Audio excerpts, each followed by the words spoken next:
All right, let's just deal with a couple of things on the front end. When it comes to questions on our personnel, keep them to our listed 2D depth chart. I will give you one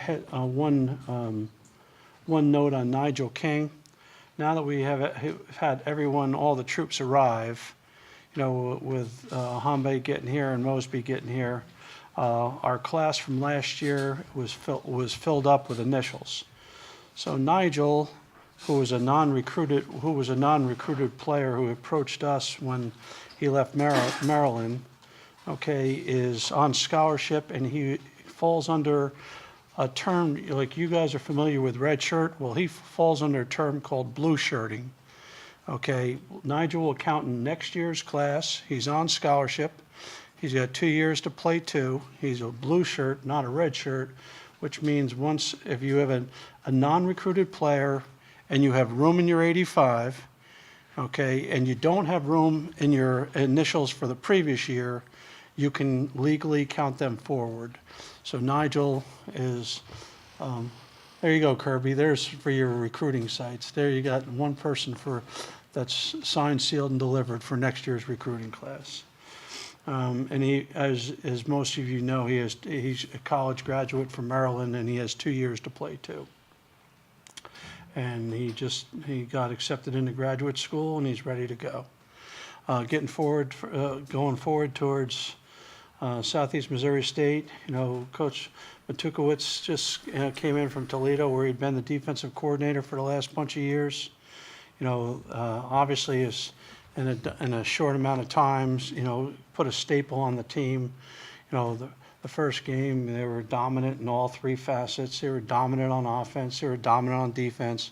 And I think that he was most pleased about they were dominant on special teams, because it seemed from doing the research on them that was the area that they were most concerned with going into the start of the year from the previous year, and they were dominant there too. They have a bunch of high effort, good players. On their defensive line, Sanders, who last year actually was playing like an outside linebacker, he's moved to an end.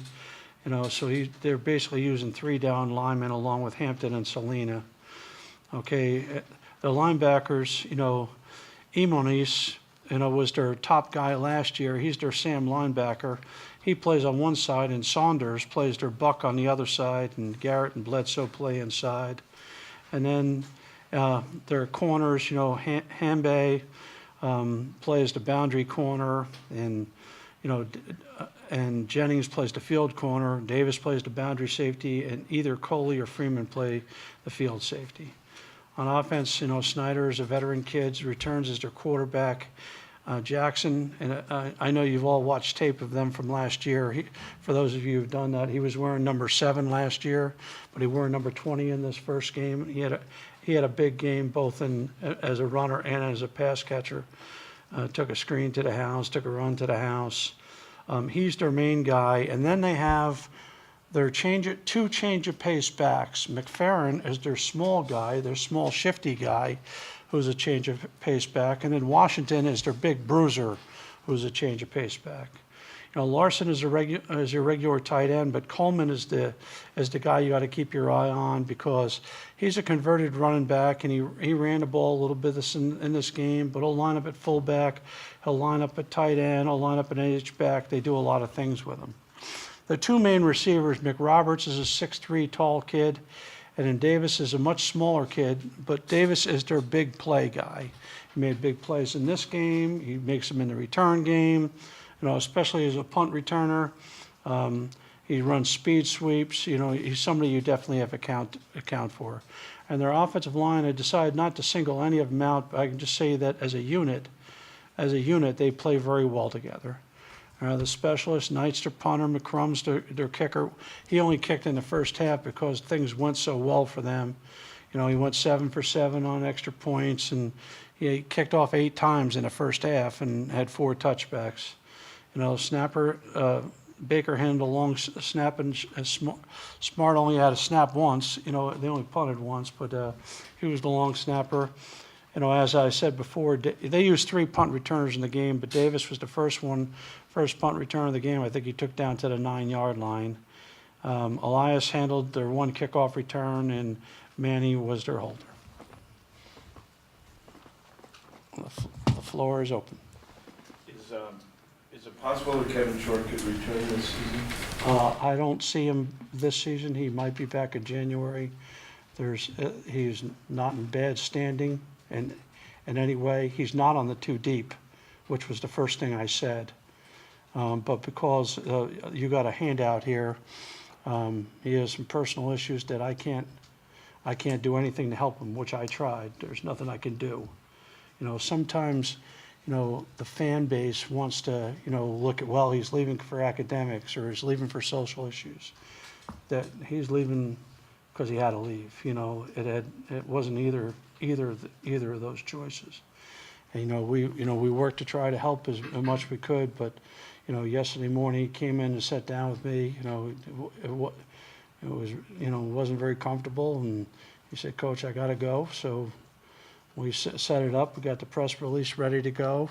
Set it up. He went and withdrew from school this morning, and he's currently on his way home. And that's as much as I can say. But there's a possibility that January he could be back, but it wouldn't be this semester. I'm sure this kind of late adjustment or notice or whatever it is not ideal. Does it? We haven't been he's been practicing as a backup.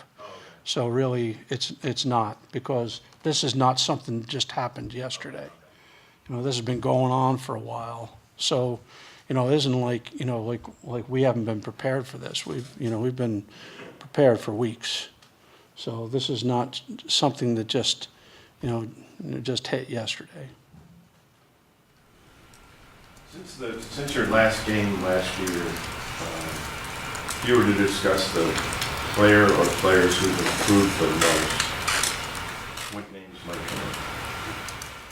Well, I think that let's talk about the player who has to improve the most, and that's the quarterback. I think that for us to win football games, not to be better or to be more competitive, but for us to win more football games, it starts with the guy with the ball in his hands on every play. Our completion percentage was crummy. He was part of that. Okay, and everyone else was part of that too. Coaches, players, everyone. I think that right now he's a confident, bordering on cocky, and that's a good place to be. And I never saw that at any time last year. I think just happy to be out there was one thing. Maybe not happy to be out there for that matter, but I think you're going to see a different kid. So I think that'd be the best place to start on offense. And then defensively, I could pick we got so many of these guys that are back. I think that the secondary, is rock solid. I think that the guy who you see as a little bit of a surprise to you right now, starting at nickel, is Tevin Shaw.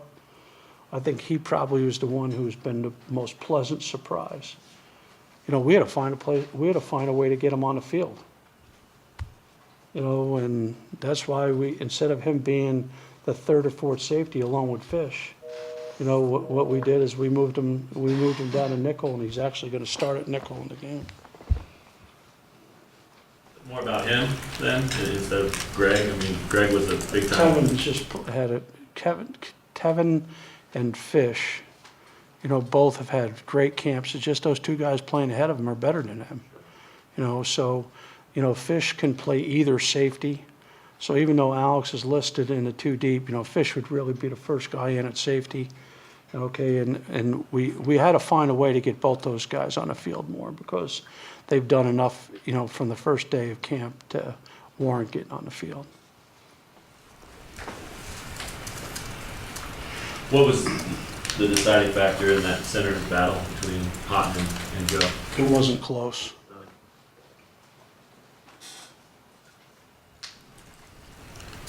You talked previously about Houghton's strength being something that really made him stand out there. Yeah, well, he's stronger, and at this stage of the career, he's stronger and more athletic. and has played against better players. That's 3 big, jump starts. I think Joe's got a big upside. I think he's clearly behind Keon. About the line as a whole, those guys were mostly in those same spots throughout the spring? Not mostly, that was the spring. Oh, right, yeah. So we talk about continuity, everyone talks about continuity. Well, look at it. They played together the whole spring, and now they've played pretty much together the whole camp. And I think that, you're always striving for continuity. If you go back and list at spring ball, the starting 5 guys, it's the same 5 guys. Now, there's a couple guys. Larry's on the rise. Jordan Shelley Smith's getting bigger every single day. I mean, he's already running second tackle. Hosopple thinks that before the year's over, he's going to be between 270 and 280 because he's eating like a man possessed.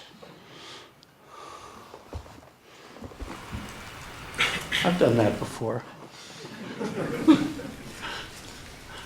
Hey, Charlie, what are some of the pros and cons maybe of not playing in week number 1? Well, first of all, you're miserable not playing. And I said that the other day, when everyone else in the free world is playing and you're not, okay, it's really antsy because you're sitting there watching TV and you're watching every game. I mean, and you think about all those games are on, and if you have the right TV packages, it's even worse. I mean, you can watch it from early morning till late at night. It's just terrible. You'd rather just be getting ready to play in the game. But with that being said, okay, people talk about buys. Let me go all the way back to July. They finished summer school July 25th. If you're playing the first week, they're reporting about 5 days later. So now they've gone through back-to-back sessions of summer school with no vacation, okay, and boom, school's starting. I think the fact that they get to go away for 10 days and come back, okay, kind of psychologically gives you a little bit of a reprieve. Because you only could have 29 practices before your first game. It doesn't make any difference when you're playing. And you're only dialed up for so many days that you can come in before your first game. So that and the fact that we lost those 2 running backs, it gave you an opportunity to get those other 2 guys, all the first team reps collectively between the 2 of them, and then try to come into a game a little healthier than normally you would be when you're coming out of camp. Your running backs are listed as 4 on there. Can't be probably that. I think you're going to see a whole bunch of both of them.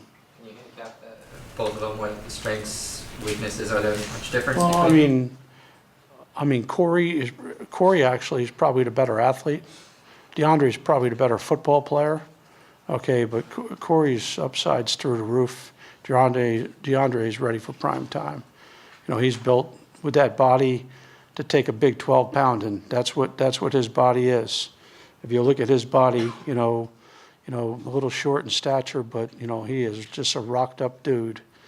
And I think that it really is not really that important to me which one of those guys is in there because we feel very confident about both of them. Jerry, you said you're confident in your running backs, but are you curious to see how they respond? Both those guys have not played a multiple I'll be times. surprised if they don't play well. I'll be surprised. Yeah, I'm curious, you betcha, but I think that you also have to now weigh in what your expectations are. And my expectations would be for them to play very well. How about the area of pass blocking? I mean, that's something maybe people don't think about, but you confident and you don't have a lot of just size at that position. Size really isn't that relevant, Rustin. The Denver Broncos won a bunch of championships with everyone weighing 280. Okay, the size really isn't important in pass blocking. Okay, it's fundamentals and techniques and cutting and getting your hands on people, not getting beaten around the edge. I mean, there aren't too many people just overpower people. It doesn't happen that often. You get bull rush sometimes, but that's only one technique that people use, and they usually don't use it that often. By the way, if you put Larry in there, that now is a moot point. Okay, because he's trimmed down to 360. So I mean, there's at 6'7.5". I think there's plenty of size. You know. Would a running back size matter for pass blocking? No, not really. The best pass blocker I think I've ever dealt with was Dave Meggett, and he weighed soaking wet 180. I mean, he was as good as I've ever coached. Coach, you talked about Montel's borderline cockiness heading into this season. Can you notice a change in the confidence level of the entire team heading into year 3? Well, I said confident, bordering on cocky. So let's start with confident. I think that it was interesting in camp. He started off on fire, and then he had this little lull right in the middle of camp. And I actually pulled way off of him for a couple of days after this little lull because I thought his arm was tired. And then since that, I mean, he's been on fire, knock on wood, you know, because I'm a superstitious person. But when you're on fire, it means you're completing most of your passes. That means everyone around you is feeding off of that. So I think that right now, you know, look, we haven't played a game, and we're 0-0 like everybody else, and we know what's happened in the past, but we're only worrying about going ahead and getting this going Saturday night at 6 o'clock. That's what we're worried about. Sure, you said you didn't want to talk about people not on the depth chart, obviously, but at running back, beyond those two guys, how do you feel about the depth right now? I think Joe Dineen's ready to play in the game. And I'll only say that because they're 1 and 1A. That means that Joe Dineen would be a 2, okay? But he's ready to play in the game. And, you know, hey, look, I could play Ed Fink and I could play Aaron Plump in the game, and they'll be dressed for the game. And if I need to use them, I could use them, and they know what to do. But I think Joe Dineen is the, you know, clearly the next guy in. And he's ready to play the game. He knows what to do. And he's been, you know, since we moved him from defense to offense, he's just continued to get better. Has Nigel King had enough time to get up to speed with the playbook and everything? Actually, Nigel's running like 1A, not 1, where actually you'll see Nigel playing on both the right side and the left side in the game. You know, Nigel's very close to bumping somebody that's already ahead of him. Coach, how did you deal with the psychological aspect of losing the 2 running backs? Did you talk to the players about keeping their focus straight, or let them deal with it on their own, or let your captains handle it? Or? Well, first of all, you don't worry about those players. You only worry about the 2 that got hurt. The rest of them, that's part of playing football. You know, getting hurt's part of it. My biggest thing was for them to be there for the 2 guys who got hurt, not for them worrying about themselves. Look, we were rolling 4 guys through the whole camp, and they were playing equal amounts, all 4 of them. So what happened is the depth chart, them getting hurt made it, you know, clarified the depth chart, because now you weren't rolling 4 guys through, you're rolling 2 guys through. So now you had to be a little bit more careful the rest of training camp, you know, to make sure that you came out of training camp with those 2 guys being healthy and nothing happened to those guys. So needless to say, they weren't getting hit a lot for the rest of that camp after those first 2 guys went down. How much did the week off help Jermaine Mundine recover from his knee injury? Say that again? How much did that week help Jermaine Mundine recover from his knee Yeah, procedure? Janae's been practicing for a couple of weeks, so, you know, he was only out for about a week and a half, you know, before he was back going again. So he recovered quickly, and, you know, what that allowed us to do is not have to overload him with reps too early. We could, you know, because we had an extra week, we could kind of ease him into it instead of throw him into it. But trust me, if we had to play a week early, he wouldn't have gotten eased into it. You know, he would have gotten thrown into it. But I wouldn't have done it if they didn't say he was medically ready to go. Coach, there's some true freshmen on the depth chart. Would they have a chance of playing Saturday? I think they'll all play. If they're on the depth chart, you should expect to see them in the game. One of them's that kicker. What did that come down to? He was better than any other guy. throughout camp? They were even for a while. They were pretty close for a while. But at the end of the day, he had a week last week when he was up and he went 5 for 5, and we haven't had that from either one of them. Wyman's leg's probably a little stronger, but Duvek's more accurate. And in this case, I'll pick accurate. I'll side with accuracy.